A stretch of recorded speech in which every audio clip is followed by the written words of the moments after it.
Fala galera, beleza? Professor Cauã aqui e vamos para nossa aula de Física do terceiro ano e nosso tema de hoje é uma introdução ao magnetismo. Até agora a gente tem estudado a parte de eletricidade, né? A gente estudou eletrostática, depois a gente estudou um pouco de eletrodinâmica e agora a gente vai entrar na parte de magnetismo, tá certo? Então só para dar uma revisada no que a gente viu a respeito de eletrostática e eletrodinâmica, a gente começou estudando cargas elétricas, né? A gente estudou, por exemplo, lá a quantidade de carga, né, em relação à carga elementar. Depois a gente estudou a lei de Coulomb, né, que falava a respeito da força elétrica, né, entre duas cargas, que era a constante eletrostática, né, vezes o módulo das cargas, dividido pela distância entre elas ao quadrado. Depois a gente falou de campo elétrico, né? Quando a gente comentou sobre o campo elétrico, era o quê? Era dizer que o campo elétrico ele era a força aí dividido por uma carga de prova, né? Ou para uma partícula, né? Poderia ser o quê? Poderia ser constante eletrostática vezes a carga dividido pela distância onde eu queria medir o campo elétrico. Então isso aqui é um resumo lá da eletrostática, certo? Depois a gente estudou a eletrodinâmica. Na eletrodinâmica a gente viu o quê? A gente começou vendo o potencial, né? E aí o potencial ele já entra em eletrodinâmica, ele está na transição entre eletrostática e eletrodinâmica, certo? Quando a gente fala de potencial, a gente vai lá primeiro analisar parado e depois a gente analisa a diferença, né, de potencial, certo? Quando eu tenho dois potenciais diferentes, eu tenho as cargas se movimentando. Quando eu aplico essa diferença de potencial, a gente tem o que a gente chama de corrente elétrica, que é o que? A carga dividido pelo tempo, certo? E aí depois a gente estudou o que? A gente estudou a lei de Ohm, né? Na lei de Ohm, a gente via que essa diferença de potencial aqui, né? Ela era o que? Ela era relacionada com a corrente elétrica através da resistência de algum objeto. E aí, por último, mas não menos importante, a gente viu associação de resistores, né? Então, lá em resistores, a gente estava vendo aí, a gente viu, por exemplo, resistência equivalente e tudo mais, depois a gente viu potência, né? Potência dissipada, né? Então, a gente viu aí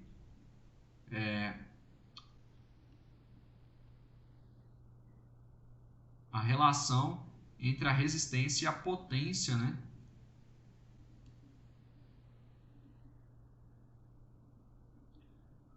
Quando a gente está trabalhando aí com resistores. Beleza. Agora a gente vai entrar numa parte nova, numa parte diferente, que a gente chama de magnetismo. Enquanto a gente estava olhando para a eletrostática e eletrodinâmica, a gente estava falando de cargas elétricas. Agora, a gente vai falar a respeito de polos magnéticos e campos produzidos por corrente elétrica. Opa! O que isso quer dizer? Quer dizer então que quando eu tinha aqui uma carga elétrica, ela produzia um campo magnético. Agora que eu tenho aqui corrente elétrica, ela vai produzir, carga elétrica, campo elétrico. Corrente elétrica, campo magnético. Então a gente vai aí entender essa relação. Primeira coisa, o exemplo mais claro, o exemplo mais clássico aí que a gente tem a respeito de campo magnético são os ímãs. Os ímãs é algo que está no nosso dia a dia já, né? A gente sabe que é magnético, né? E aí a gente consegue testar, por exemplo, objetos que são ou não magnéticos através de ímãs. A gente pode falar, esse objeto aqui gruda um ímã. Eu sei que ferro e aço gruda ímã, mas por que plástico não gruda um ímã? Bom, eu coloquei o desenho aqui, a imagem, primeiro da magnetita, né? Que é uma liga de ferro que tem a característica, a propriedade de ser magnética. E eu coloquei o exemplo de um ímã aqui, certo? Com os campos, com campo magnético, né? E as linhas de campo magnético aparecendo aí. Vamos entender um pouco mais. A magnetita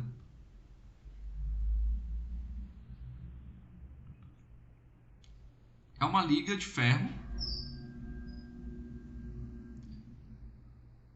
natural, certo? É uma liga de ferro natural aí, onde apresenta magnetismo. Beleza, então apresenta magnetismo. Certo. O que é o magnetismo? É a propriedade de atrair ou repelir alguns objetos, certo? Olha, então quer dizer que o ímã ele não só atrai como ele repele? Sim, ele pode repelir outro ímã de acordo com o campo magnético. Então, ó, aqui eu coloquei o exemplo das linhas de campo. Lá no campo elétrico, a gente tinha o quê? A gente tinha, por exemplo, a carga positiva, os campos saindo, né? E para as cargas negativas, aqui vamos colocar ó, positivo, negativo, os campos entrando, tá? As linhas de campo entrando aí, a carga negativa. O que vai acontecer nos ímãs, né? E nos, claro, em todo objeto que seja magnético. Aqui, ó, a magnetita, ela é, claro, não é só a liga de ferro, tá, pessoal? Não tem só ferro aqui, mas é ferro e é natural. Vou colocar uma vírgula aqui, né? É um óxido de ferro, são vários óxidos de ferro, né? E é um composto que aparece naturalmente com magnetismo. Aqui a gente tinha, algumas vezes, as cargas interagindo e, por exemplo, as linhas de campo saindo do positivo e entrando no negativo, certo? E aqui, para os ímãs, vai ser parecido. A gente vai ter dois polos, a gente vai chamar de norte e sul, certo? Polo norte e polo sul. E eu não tenho a presença, por exemplo, de uma carga magnética. Eu tenho a presença de um dipolo magnético. Então, diferente das cargas elétricas, eu tenho o dipolo magnético, certo? E aí, o dipolo magnético, ele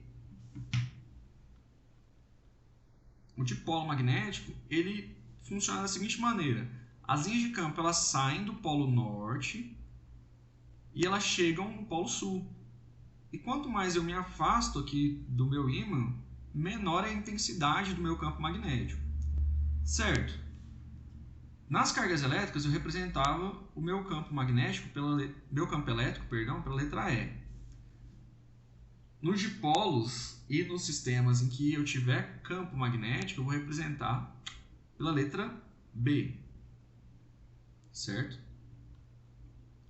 Por quê? Porque é uma convenção aí, né, representar o campo magnético pela letra B. Bom, agora existem algumas coisas que a gente pode estudar. Quando a gente está estudando magnetismo, a gente pode estudar de duas maneiras. A gente pode observar, né, o natural, e aí a gente pode observar a presença, por exemplo, de cargas elétricas imersas em um campo magnético, ou a gente pode estudar como que o campo magnético ele pode ser produzido por uma corrente elétrica, por exemplo, ou seja, produzido por cargas elétricas em movimento. Então, a ideia aqui é a gente entender primeiro de onde vem o campo magnético, certo? E aí, entender como pode ser produzido um campo magnético aí. Nos compostos que têm a presença do magnetismo natural, é produzido através de algo que a gente chama de spin, tá? Então eu não vou entrar muito no detalhe, mas o spin é o que? É como se o elétron, vamos supor que esse aqui fosse o elétron, ele estivesse rotacionando, ou seja, ele está se movimentando, e quando ele se movimenta ele produz o campo magnético, certo? Essa é uma ideia resumida do que é o spin. Porém, quando a gente tem, por exemplo, lá a corrente elétrica, a gente também tem movimentação de elétrons e, consequentemente, a gente gera um campo magnético. Aqui é por rotação, lá por translação, certo? Então, a primeira ideia de magnetismo é isso. Tá? Ela já vem lá desde a Idade da Pedra, tá? Mas a gente teve uma ideia aqui agora o que é o campo magnético e qual que é a relação aí dos ímãs, né, com isso. Aí o que a gente vai entender agora? A gente vai entender a respeito de campos perpendiculares ao plano. Como assim? Esse ímã aqui, eu estou colocando o polo sul e o polo norte no meu plano horizontal. O que quer dizer? Eu estou olhando os dois dipolos aqui. Mas eu poderia, por exemplo, dizer que meu polo sul ele está aqui na frente, né? Meu polo sul está aqui. E o meu polo norte, ele está... Vamos supor o seguinte.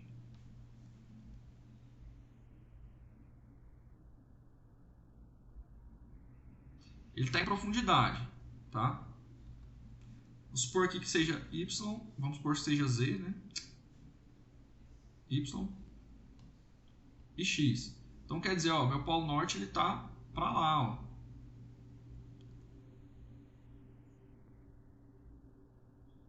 Certo? O que eu vou fazer?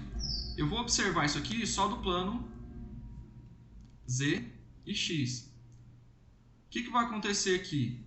Isso aqui vai mostrar o meu campo magnético. Por exemplo, ele está vindo lá do norte para o sul, certo? Então, se eu observar essa setinha aqui, ela vai estar o quê? Eu vou representar ela dessa maneira aqui, ó. Quer dizer, o meu campo magnético está saindo do quadro. Isso aqui é uma ideia de vetores também. É como se ele estivesse saindo aqui do meu slide, certo? Então, em vez de eu ver em perspectiva aqui, eu estou vendo só o plano X e Z. E se ele estivesse entrando? Se ele tivesse, por exemplo, ao contrário, tivesse norte para frente e sul para trás, ele estaria, por exemplo, aqui, ó. É claro que quando eu chego nesse ponto aqui, ele está entrando, né? Mas nos outros pontos, aqui, por exemplo, vamos supor que fosse a parte sul, né? Ele está vindo para cá, né? E entrando aqui nessa região. Então, ó, campo saindo e campo entrando. Essa representação aqui vai ser útil para a gente, tá?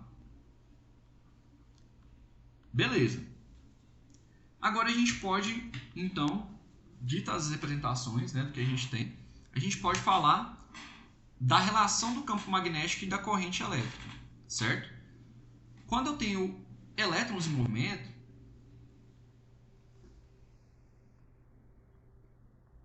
eu tenho o quê? Eu tenho corrente elétrica I. E, consequentemente, eu tenho campo magnético B, certo? Existe primeiro uma regra, que é uma regra que a gente chama de regra da mão direita, que indica a respeito de vetores. Então eu coloquei um desenho aqui, como eu não consigo mostrar com a minha mão para vocês, eu coloquei um desenho aqui que mostra a direção da corrente elétrica para cima, e aí o meu campo magnético ele vai estar circulando aqui a minha espira, ó. Então é a regra da mão direita, certo? Se eu olhar de cima, né, se eu colocar o meu olho aqui, por exemplo, ó, se eu tiver essa vista aqui, a minha corrente elétrica, ela está aqui, ó, né? Lembra da representação? Ela está saindo do quadro. E o meu campo magnético? Está aqui, ó. Está circulando aí, né? O meu fio, né? Ah, se estivesse olhando por aqui, se eu estivesse olhando aqui, a segunda vista, ó,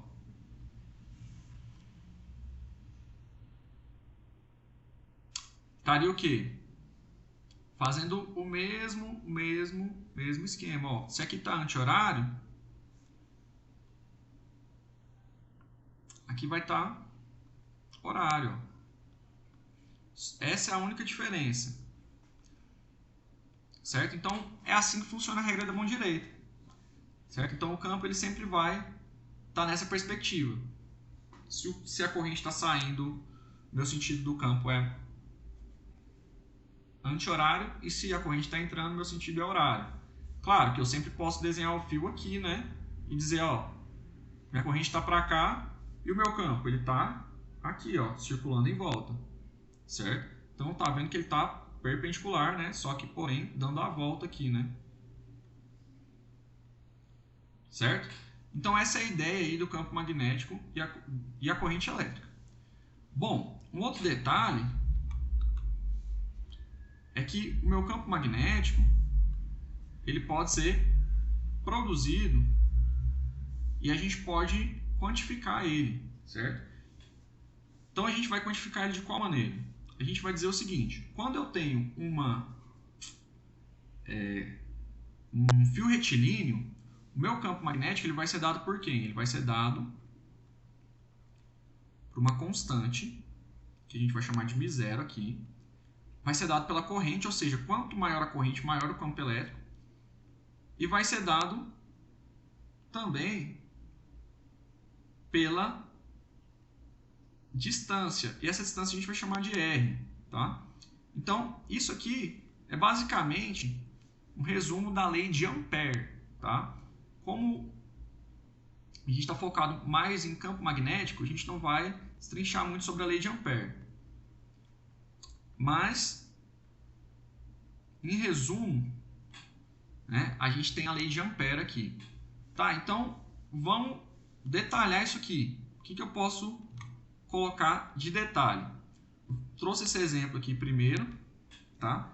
Mas antes eu vou colocar aqui do lado, ó. Esse μ0 é uma constante que tem um valor fixo, 4π vezes 10 a menos 7, tá? E o meu B, ele é dado em quê? Ele é dado na unidade que a gente chama de Tesla, né? Sim, em homenagem ao cientista Tesla, tá? E o meu R, dado em metros, e minha corrente, dada em amperes, tá? Isso, mesmo ampere aqui da lei. Beleza, então a minha constante aqui ela tem que ser dada em qual unidade de medida? Tem que ser dada em Tesla vezes ampere, não, Tesla vezes metro dividido por ampere, né? Pronto. Então tá tudo certinho aí. Agora vamos fazer a análise. E para desobstruir um pouco aqui, eu vou apagar isso aqui. Vamos fazer a análise do meu campo magnético aqui, certo? Vamos supor que a mesma corrente circula os dois fios, tá correndo pelos dois fios aí. Mesma corrente no sentido de que elas têm o mesmo valor, não que é exatamente a mesma corrente. Agora vamos observar qual que é o campo produzido, qual que é a direção do campo produzido por cada espira, em cada pedaço. Então aqui, ó, por exemplo, o campo ele está o quê? Para essa espira aqui, o campo ele está circulando assim, né? Ele entra de cá e sai de lá. Então, se eu quiser colocar aqui as direções, né? Se eu quiser representar, o campo aqui ele vai o quê? Ele vai sair na parte de cima e ele vai entrar na parte de baixo. Certo? Beleza. Agora, vamos ver aqui para esse fio aqui, né? Para esse fio, o que acontece? Ele sai na parte de cá, ele entra na parte de cá, não é isso? Igualzinho aqui ao nosso exemplo. Então, ó,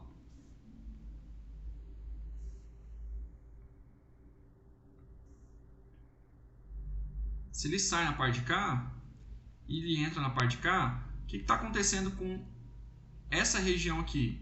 Essa região aqui tem B igual a zero, certo? E essa região aqui? Essa região tem B diferente de zero.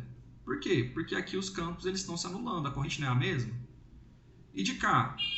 De cá também sai, né? Então aqui B é igual a zero. E aqui? entra, né? Então B diferente de 0. Então, ó, esse aqui é um exemplo, que é um exemplo aí de vestibular. A gente olhar aí e entender onde o campo está entrando e onde o campo está saindo, certo? Então, vamos agora pensar no exercício onde a gente calcula o campo magnético a partir da corrente. O exercício diz o seguinte: sabendo que uma corrente de 1,5 ampere percorre um fio de cobre reto e extenso, qual a intensidade do vetor campo magnético a uma distância de 0,5 metros? Então, a distância é 0,5 metros, certo? E eu quero saber qual que é a intensidade do meu campo magnético. Beleza, para um fio aí de um condutor extenso, eu tenho que meu campo magnético é dado por μ0 vezes I dividido por 2π vezes R.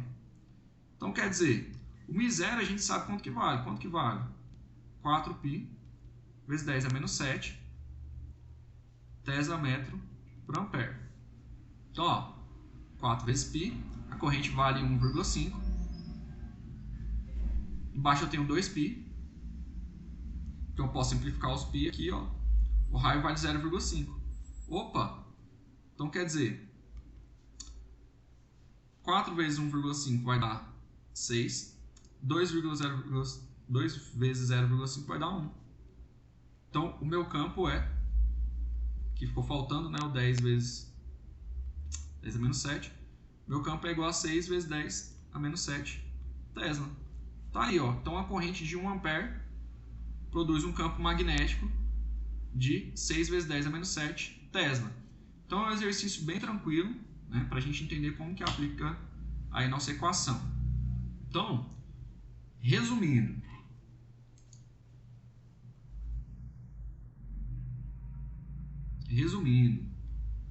né, nosso campo magnético ele aparece de forma natural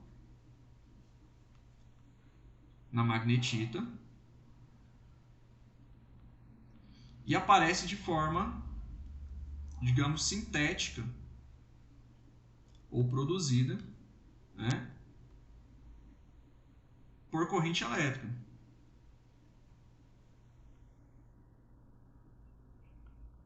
Certo? Então, quando que a gente vai usar aqui a ideia do natural? Quando a gente for falar de cargas imersas em campos magnéticos, tá?